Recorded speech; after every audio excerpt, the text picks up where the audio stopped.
Donc cette ceinture verte aujourd'hui, comment elle se porte à Strasbourg? Elle se porte bien mal. Elle se porte bien mal parce que je vous ai dit qu'en 1990, la loi a autorisé des constructions sur 20% des surfaces qui n'étaient pas construites. Et on s'est rendu compte, on ne l'a pas remarqué tout de suite, c'est pour ça que ça a pris du temps. On voyait qu'ils construisaient partout, on se demandait pourquoi. Et quand ils nous ont expliqué qu'en fait ils avaient des droits à construire considérables, on s'est rendu compte qu'ils avaient des droits à construire qui étaient de plus d'1 million de mètres carrés de surface au sol, de chaume. Je vous rappelle, ce bâtiment derrière moi a 37 mètres carrés. Alors vous imaginez ce que c'est 1 million? On a calculé qu'il y en avait pour 450 ans de construction. Et que pour construire autant, il faudrait avoir plus de 300 hectares de terrain libre, comme ces terrains qui sont derrière nous, qui étaient avant des stades, et que la ville a transformé en parking en attendant de construire dessus dans un deuxième temps.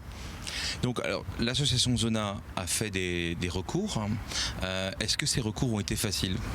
Non, les recours sont difficiles. Chaque fois qu'on a un contentieux contre la ville, c'est compliqué parce que la ville doit nous fournir des documents. Or, comme elle est notre adversaire, elle ne nous fournit rien. Elle ne nous fournit pas les documents. Donc on a 26 procédures devant la CADA, la commission d'accès aux documents administratifs, et 11 procédures supplémentaires devant le tribunal administratif pour avoir des documents que finalement on n'a toujours pas. Et c'est pour ça qu'on a perdu en première instance pour faire annuler le permis de cette chaufferie derrière moi. On a également perdu en appel devant la cour d'appel, mais on est en train de préparer un recours en cassation. Ça, c'est le premier pion d'une partie d'échec. Si ce pion-là passe, tout le reste va passer derrière. Si on stoppe la partie maintenant, eh bien, on va sauver tout ce qui reste d'espace vert dans la ceinture verte pour les Strasbourgeois, qui en ont marre du béton, qui se rendent compte que le rouleau compresseur des deux rives, on ne peut pas l'arrêter. On ne peut l'arrêter qu'ici. C'est ici qu'on peut les mettre échec et mat. C'est-à-dire que l'idée de la ville, c'est de construire partout sur la ceinture verte. Et oui, parce que le calcul qu'ils ont fait, qui est validé, je vous le répète, par le tribunal administratif et par la cour d'appel de Nancy, leur donne 1 million de mètres carrés, plus d'1 million de mètres carrés constructibles au sol. Une tour de 60 étages, on calcule que la surface au sol, on ne calcule pas la surface des 60 étages. Et ça représente, je vous répète, plus de 300 hectares à construire. Et en réalité, dans le PLU, on s'est rendu compte que seuls 17% des terrains, qui devraient être normalement 80%, je vous rappelle, il n'y en a plus que 17% qui sont des espaces verts. Et le PLU a rendu constructibles des terrains rue de la Carpe Haute, un grand terrain à la Montagne Verte. Et tous ces terrains-là vont être construits.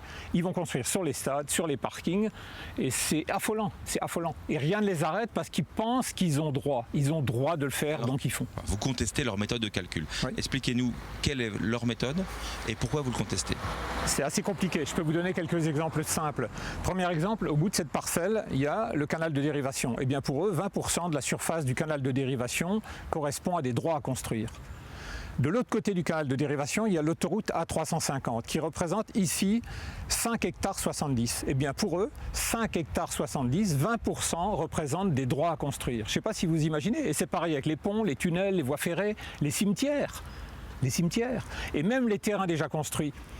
Sur un terrain comme la chaufferie, si la chaufferie avait été bâtie en 1990, ils auraient considéré que tous les espaces qui sont autour leur donnent encore 20% de droits à construire. C'est ça leur manière de calculer.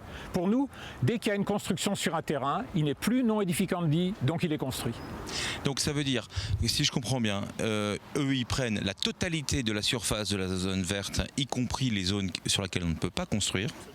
Ils en déduisent que c'est 20% de droits à construire. Et pour vous, vous contestez en disant attendez, non, c'est pas possible. On prend les terrains à construire réellement et là-dessus on prend 20%. C'est bien ça? C'est exactement ça. C'est-à-dire qu'ils considèrent que n'est de la surface construite que la surface occupée au sol par les bâtiments. Et je vous répète, par exemple, pour le centre administratif de la place de l'Étoile, ça veut dire que les parkings souterrains qu'on ne voit pas en surface leur donnent des droits à construire. Cette chaufferie, en réalité, elle fait 1100 mètres carrés au sol, non pas 37, mais 1100. Mais il n'y a que 37 mètres carrés dans le permis de construire. Le reste, c'est une déclaration préfectorale, une autorisation préfectorale. Ça compte pas. Parce que pour eux, les seules constructions, c'est les constructions qui ont été autorisées par un permis de construire. Tout le reste ne compte pas. Et on pense, nous, que c'est complètement illégal. Et d'ailleurs, le résultat montre que c'est anormal.